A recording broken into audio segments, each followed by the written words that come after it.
Praise the lord. అందరికీ వందనాలు తెలియజేస్తున్నాను. ఈరోజు దేవుడు ఇచ్చినటువంటి వాగ్దానము ఆదికాండము 50 అధ్యాయం 24వ వచనంలో రాయబడినట్టుగా, నేను మిమ్మును మీ పిల్లలను పోషించెదను. దేవునికి మహిమ కలుగును గాక.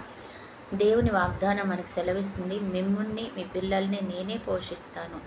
నిజమే కదా, దేవుడు మనల్ని పోషకుడుగా ఉన్నాడు, పోషించే దేవుడై ఉన్నాడు. మీరు ఏమి తిందుమో ఏమి త్రాగుదుమో అని రేపటిని గురించి మీరు చింతించకండి అని అంటున్నాడు దేవుడు. ఎందుకంటే అవన్నీ నేను సమకూరుస్తాను. ఏలియాని కాకుల ద్వారా పోషించిన గొప్ప దేవుడు ఆయన.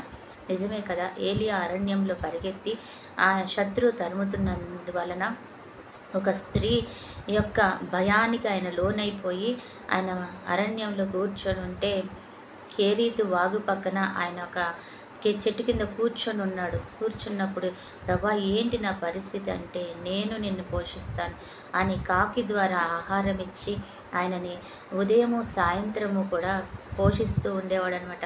ఆ వాగులో నీళ్లు త్రాగుతూ ఆయన ఎంతో అలసట తీర్చుకుని ఉన్నాడు. అప్పుడు దేవుడు అంటాడు, ఏలియా నువ్వు భయపడకు, నువ్వు ప్రయాణించవలసిన మార్గం చాలా ముందుంది, నీకెందుకు భయం, నేనున్నాను, నువ్వు మంచి ఆహారం తీసుకొని బలపడు, తర్వాత నువ్వు ముందు చేయవలసిన నా పని చాలా ఉంది అని చెప్తాడు.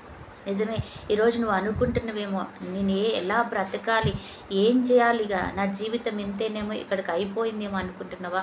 కానీ ఏలియాను పోషించిన దేవుడే నిన్ను పోషిస్తాను అని అంటున్నాడు. సారెపతి విధవరాలు కూడా అనుకొని ఉంటుంది, ఇక అయిపోయింది, ఈ ఒక్క అప్పము ఈ ఒక్క రోజుకే నాకు సరిపోతుంది, రేపటి నుంచి నా బ్రతుకు అంతా అస్తవ్యస్తమే అనుకుంటున్నావేమో. కానీ కాదు, రేపటి నుంచి ఎంత తిన్నా తరగనంతటువంటి పిండి నూనె ఆమెకు దేవుడిచ్చాడు.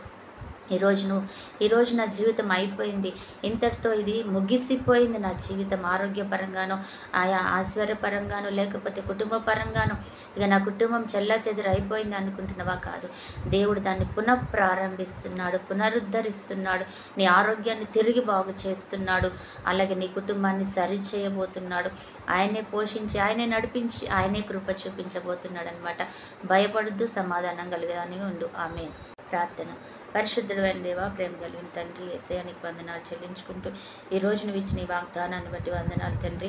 ఎంతమంది అయితే తమ పిల్లల కొరకు, భవిష్యత్తు కొరకు బాధపడుతున్నారు, వారందరి జీవితంలో మీరు అద్భుతం చేయమని బ్రతిమలాడుతున్నాను. అయా తండ్రి, పరిపూర్ణంగా నీ హస్తం తోడుగా ఉంచండి. నీ కనులకు తండ్రి ప్రభేశయం, అయా తండ్రి ప్రభేశయం, మమ్మల్ని ఇంపుగా చేసే గొప్ప దేవుడో తండ్రి స్తోత్రాలు. ఈరోజు ఎంతమంది బిడ్డలతో బాధపడుతున్నారు, వారి విషయంలో ప్రభా మంచి ఆయుష్ను, దీర్ఘాయుష్ను, కృపా కాపుదల, క్షేమం, ఐశ్వర్యం, ఘనత, కాపుదల దయచేయండి తండ్రి.